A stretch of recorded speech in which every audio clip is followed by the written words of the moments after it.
টালিউডের এক সময়ের তুমুল জনপ্রিয় চিত্রনায়িকা শাবনূর দীর্ঘদিন ধরে অস্ট্রেলিয়ায় থাকছেন। এরই মধ্যে হঠাৎ করে গত বছর 3টি সিনেমায় কাজের ঘোষণা দেন।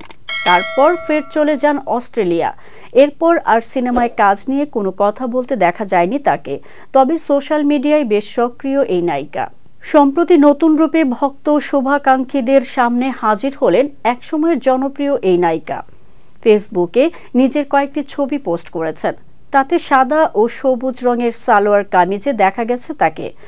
এই অভিনেত্রী ক্যাপশনে লিখেছেন, নতুন বাস্তবতাকে আলিঙ্গন করে হাসি মুখে সামনের দিকে এগিয়ে যাওয়া।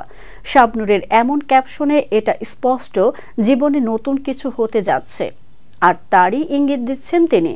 আর পোস্টে মন্তব্যের ঘরে প্রশংসা করছেন শুভাকাঙ্ক্ষীরা।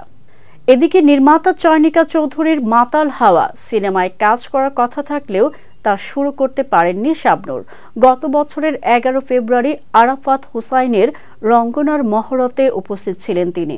সেখানে এখনো ভালোবাসি নামের আরও একটি সিনেমায় কাজ করবেন বলে জানান। তখন শুটিং শুরু না করে হঠাৎ অস্ট্রেলিয়ায় চলে যান। তখন জানা যায় একদম পরিপূর্ণ ফিট হয়ে তবেই শুটিংয়ে ফিরবেন। 1993 সালের 15 অক্টোবর নির্মাতা এহতেশাম পরিচালিত চাঁদনি রাতে সিনেমার মাধ্যমে বড় পর্দায় ডেবিউ হয় শাবনূরের। তারপর আর পেছনে তাকাতে হয়নি। ধারাবাহিকভাবে সুপারহিট সিনেমা উপহার দিয়েছেন।